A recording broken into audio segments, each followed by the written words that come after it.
Fucking every hole. Fucking every hole. Fucking every hole.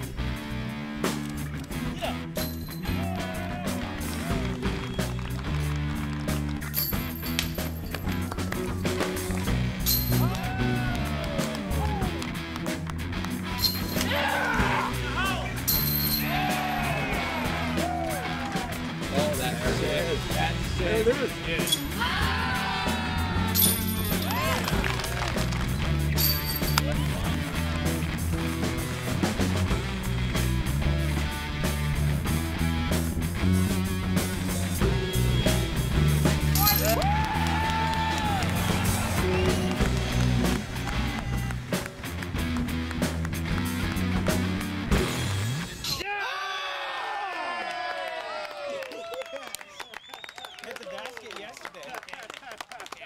Tell me your name, where you're from. Nate Sexton, Eugene, Oregon. Nice shot, Nate.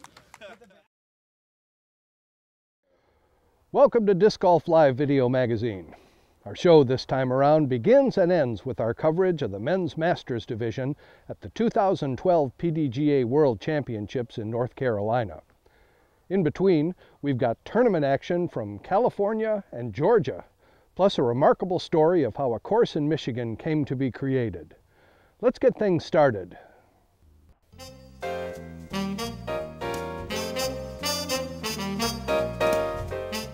Production and distribution of Disc Golf Live is made possible through the generous support of our underwriters.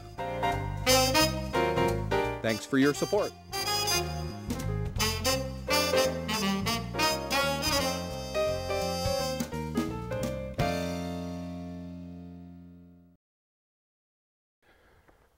We begin today with another installment in our series from the 2012 PDGA World Championships. All right, we're out at Renaissance Park. It's the Men's Masters Division here, Pro Masters, 2012 PDGA World Championships in Charlotte, North Carolina. With only a semifinal and final round remaining after this round, action in the division is heating up, but Mother Nature is at play, and we had our wet weather gear on early. As we were waiting for the lead group, the heavens have opened up a little bit. No thunder and lightning so far, so play continues on. We're going to start out on hole 8, watch some of the lead groups go by, and then pick up the top card, follow them for a few holes.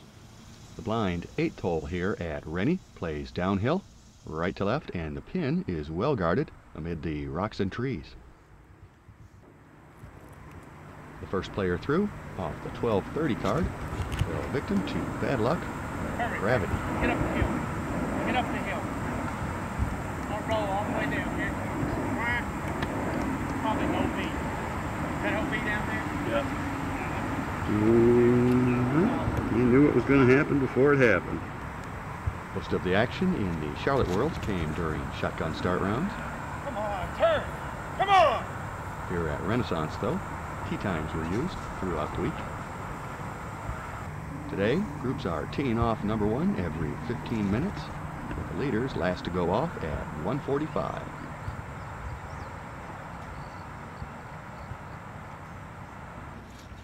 With many trips ahead up and down this hill, we stayed up top, so we're not sure how these fellows fared on their putts.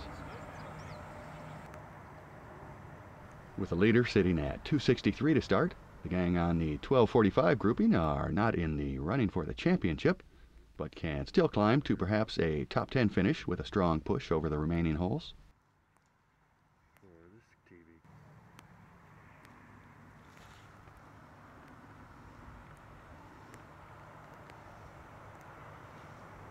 Might leave him a reasonable putt.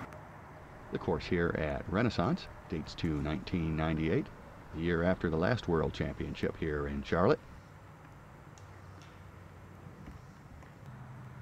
This Stan McDaniel design offers several layouts, ranging from 6,000 to 9,000 feet in length. Oh no. So much for a nice drive.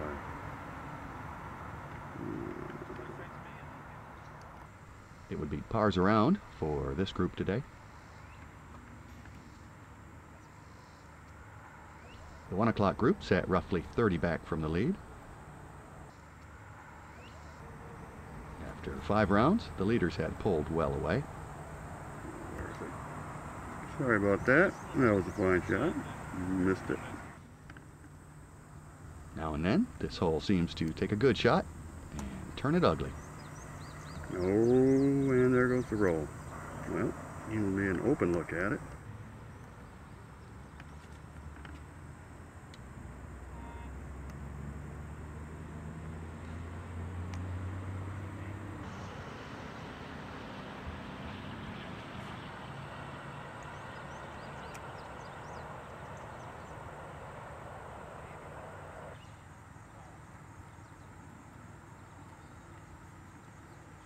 As if one roll away isn't enough, this fellow gets another.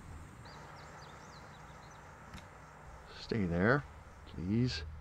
Have I mentioned there's a nasty drop-off beyond this pin? Safe par is not too bad. Stay there, he says. That's important.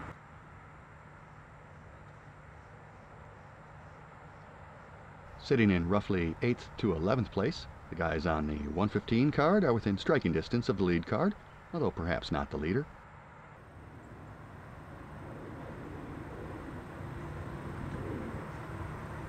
Overcooked. We're still looking for our first deuce here on tape today.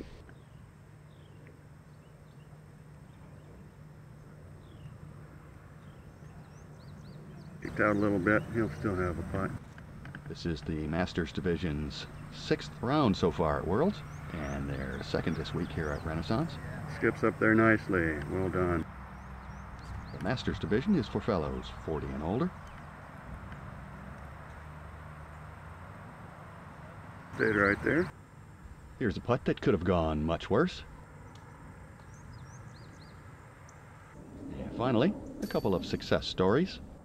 There's a nice 2.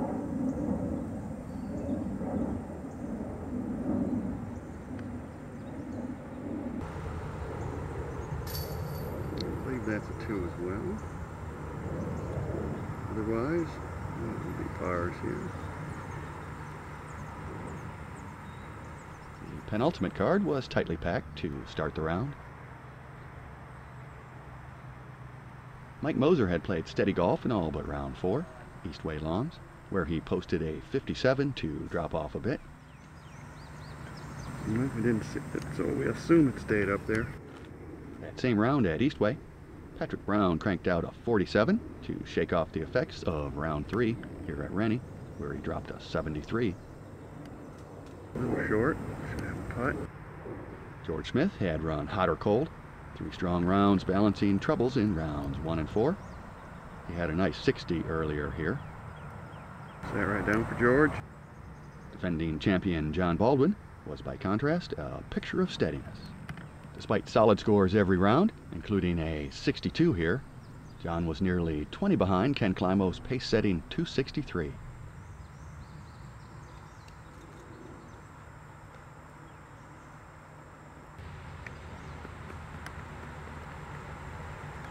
Delicate layups going on here. We get pretty close to this basket. We won't make much of a cut out. On his knees. He's in a pretty ugly spot. No idea what it looks like from there, but it's not pretty. He didn't quite make it out. Though it was for a par, Mike managed the best putt of the day so far.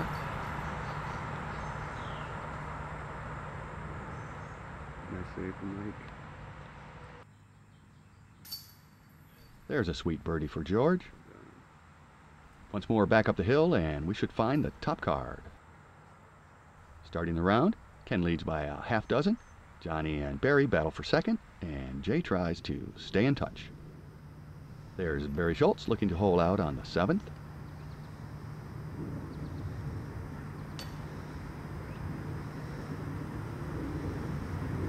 The boys we've been waiting for. Finishing up on number 7.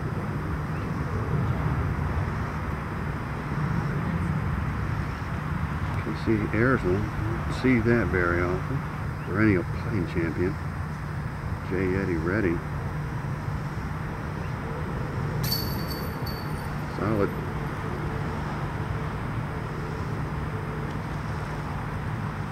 Well, we get our first hint of how things are going. When the players take the tee, we'll find out who's got the tee box.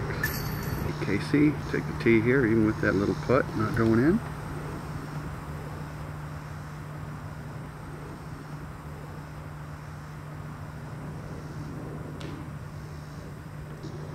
Jay's been battling knee troubles all week. Seems to be holding together. Got that one looking good. Ooh, any luck at all, he stayed there. Johnny McRae, no stranger to the heat.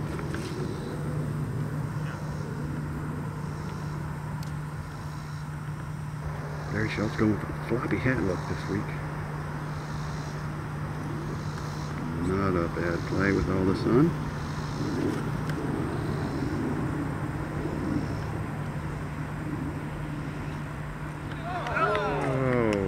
Nelly, that was a fine shot. Alright, and that's the top card. Playing down the hill in number 8 here at Renaissance 2012 PDGA World Championships in Charlotte, North Carolina.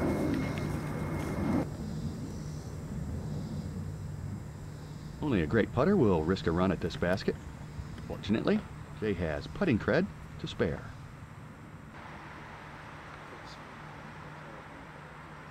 Johnny's got a few trees and rocks to negotiate, if he can get the gallery to cooperate, at least. The disc in the foreground is KC's drive. Barry's drive sits to the left of the basket.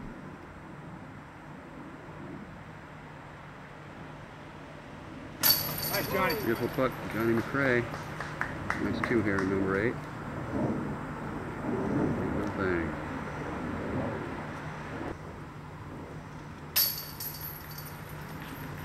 Bobble on the last putt, and he fixed that. Nice 2. Redding is down here somewhere. There he is. This is for Ken, Barry, and Johnny. Make this putt for Jay a must-make to avoid a 2-throw swing. Good save for Jay and Barry. As close as you get around here to a drop in. Beautiful drive. Picked up towards the basket. The 9th here at Rennie is an uphill, right to left hole. There's OB out there, threatening anyone who strays far from the fairway. This is KC's first Worlds in the Masters division. His 12 titles in the Open division include a remarkable run of 9 in a row during the 90s. Johnny might not have World Championships to his credit, but he always seems to be in the hunt at the end of an event. Barry won a couple of Open World titles himself earlier this century.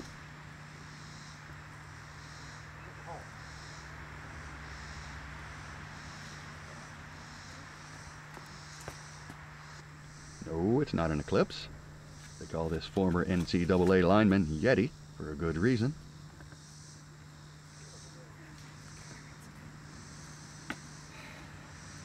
He's not particularly happy with that one. Despite his immense physical presence, Jay owes much of his success to a nimble touch with his trusty putter. Do it. There you go, Jay. All right. Who's clicking before the shot's taken over here? Hey, you can't click before we release. He was like this, and then click. Nice putt, Jay. While Casey's giving it to a noisy photographer, Johnny's still not sure where his drive ended up. Casey's putting seems to be back on track.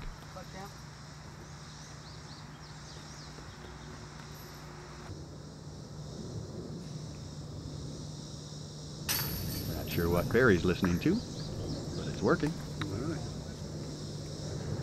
What seemed to be falling here? There's Johnny. You can see a flag behind him, marking an out of bounds line.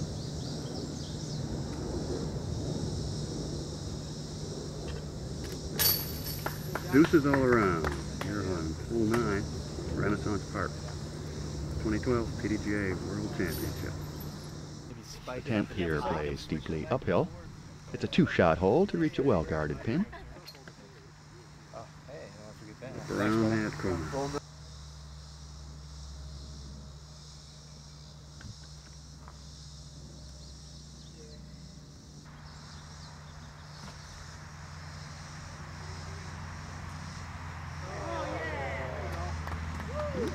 For those who know where they're going, I guess that was a good kick.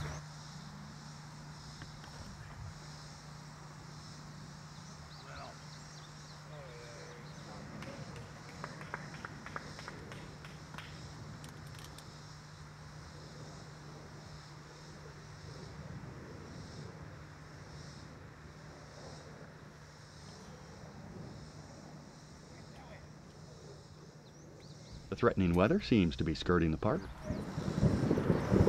Oh, yeah.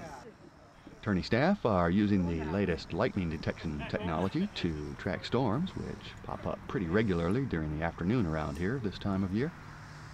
Jay's left himself with little more than a punch out to the fairway. There you go.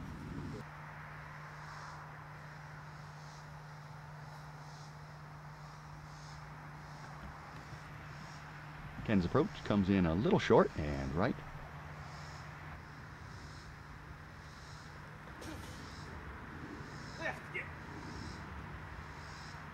Putting uphill at it. There he goes, top shelf with this one, ending up well to the left of where our camera guy was hoping he'd land. Johnny takes advantage of his excellent drive as his opponents are all looking a little shaky on this one.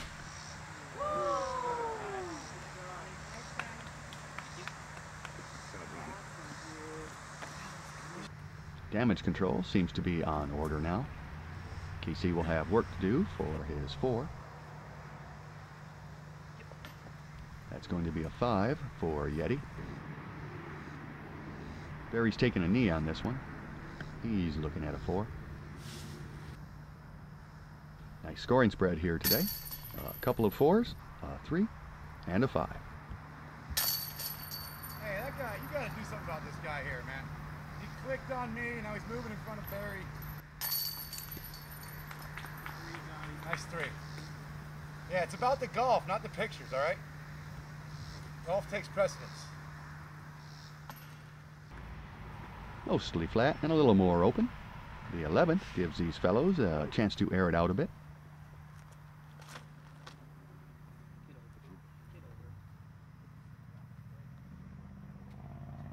Johnny gets things started nicely enough. Things didn't go smoothly for the other 3 fellows on the card, however. Oh, get out of there.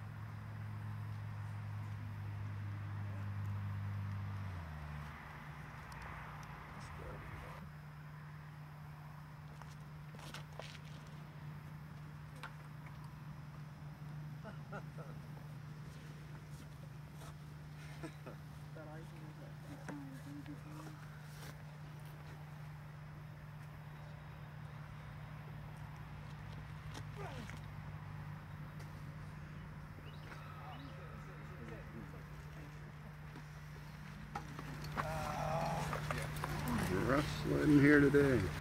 Barry came up shortest of the group, but at least he has a decent stance.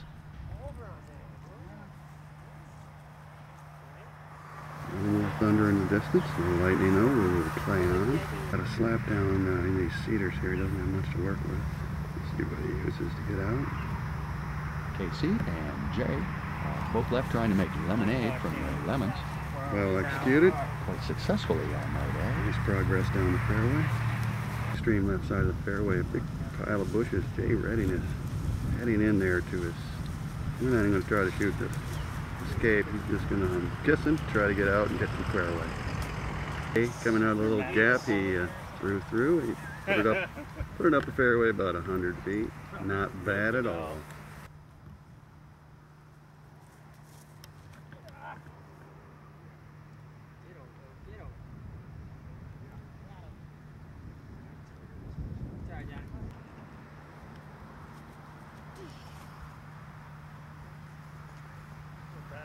Come on, get out of there. Get through those. Get out of there. And finally, there's a view of the basket as Barry prepares to throw his 3rd.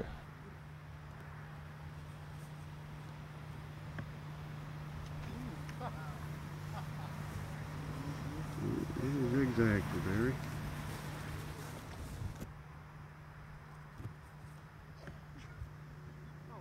Just as these guys drew close to the basket here on the 11th, the horn sounded to suspend play. All right, 3 toots of the horn. Indicates that we are under a weather advisory. So we're going to mark our lies. We may or may not get back here. Identify your stick. Players marked their lies along the fairway, while the weather was, for the moment, still calm. Players, caddies, video guys, and a gallery all made their way to a nearby picnic structure to await the storm's passing. Well, it did rain a little bit. We're all huddled here. When you need an umbrella under a shelter, it's really raining. The storm eventually subsided, but we weren't able to tape the rest of this hole or any more action among the Masters today. Jay did tell us later that he made his shot here on the 11th, taking advantage of practicing the throw as players warmed up prior to the restart of play. For the round, however, Jay posted a lackluster 70, leaving plenty of room for the fellows trailing by a few throws. Barry Schultz posted a tidy 63 here in round 6 at Renaissance Park.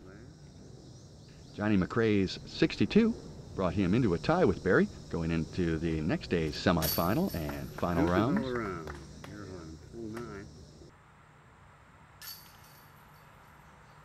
Elsewhere in the division, Mike Moser and Patrick Brown also posted 62s, lifting their chances heading into the last 27 holes of play. Ken Climo's game was clicking right along.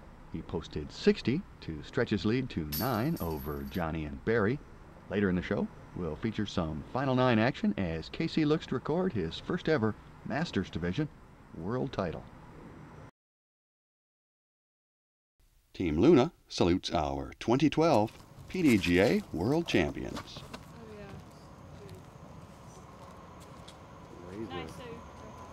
Yay! Team Luna. 4 out of 5 dentists surveyed recommend Luna discs for their patients who throw discs. Get yours at teamlunadisc.com.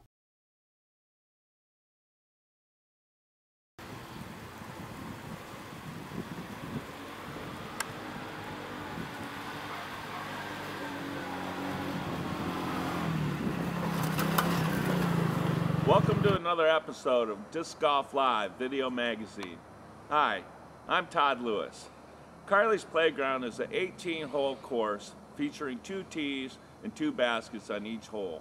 Located at beautiful Mount Holiday in Traverse City, Michigan, this course was a memorial course for my daughter Carly as a gift back to a community that gave so much to our family.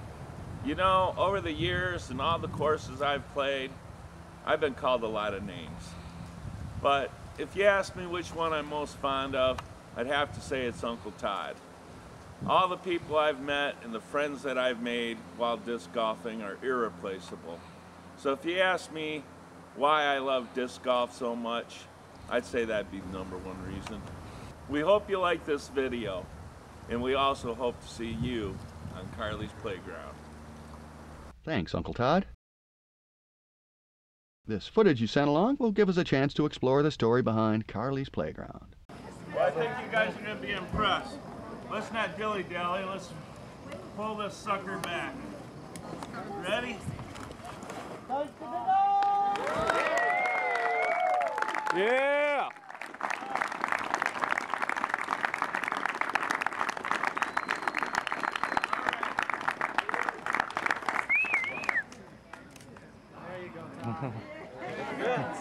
Let's play some disc golf! Love wins. That's the motto here at Carly's Playground.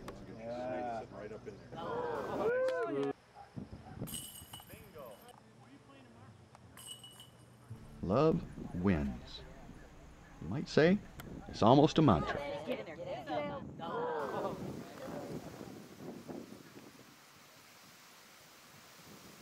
Love wins. This simple phrase rings pure, yet the events which brought us here are another sort, the kind best left to nightmares. Oh, that could be good. You want it with too. That could be good. Oh, yeah, come on. Oh, it's getting too stale. It was only a couple of years ago I returned from some time away to an overflowing inbox. That's nice. Nice. Come on, baby. Get down. Get down. Get it. Get down. Get it. Among the first few messages I looked at was one from Todd Lewis to fellow disc golfers across Michigan. Yeah, buddy.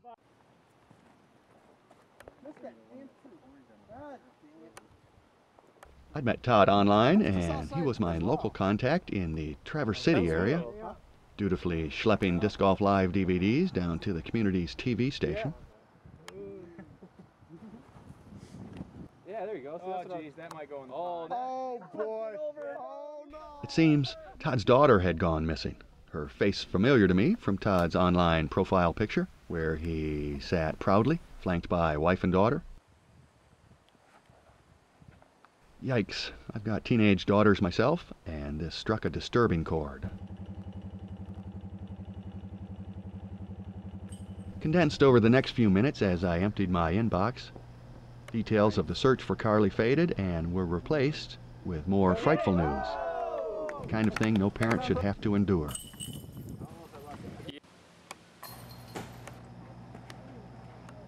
Oh, man. This parent was a basket case at his computer. Carly had been killed by a family acquaintance.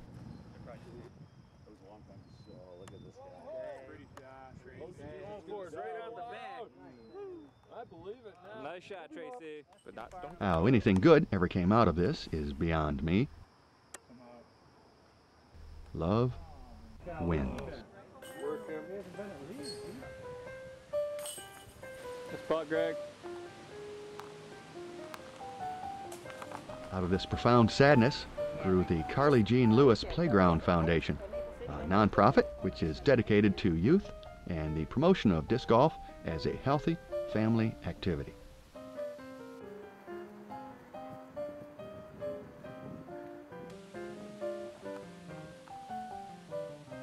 Many in the Traverse City area were moved by the passing of a vibrant, outgoing young lady, not just folks in the disc golf community, but well beyond. Oh! Over 1,000 people gathered in remembrance the day after her recovery on what would have been Carly's Sweet 16.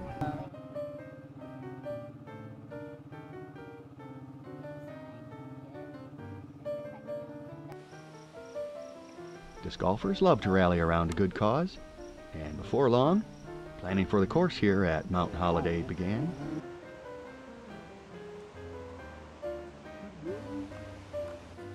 Renowned disc golfer Greg Hosfeld, seen many times on our show, joined Uncle Todd to design Carly's Playground, and local disc golfers provided most of the sweat equity and finishing touches.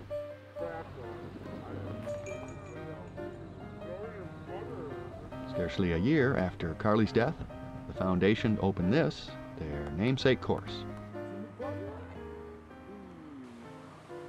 Carly's Playground Foundation is working on establishing more courses and offer course design services.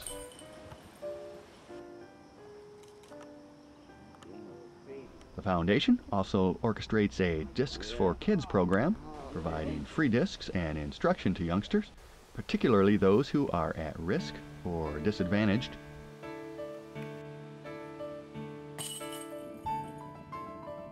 For information about the foundation and its programs, Carly's Angels welcome interested folks to check out their website at cjlplayground.com. Donations are always welcome. Traverse City disc golfers are further served by another nonprofit, the Northern Waters Tournament Series. This June brings us the Carly Lewis Memorial, which will benefit the foundation. Details can be found at cjlplayground.com or northernwaterseries.com. Life won't ever be the same for those closest to Carly, but life has gone on. Uncle Todd will no doubt deliver this program to Up North Media, and the Traverse City station will broadcast the story of Carly Jean Lewis to the 10 surrounding counties. And we'll do our part and send this program to other stations across the country to share her story as well.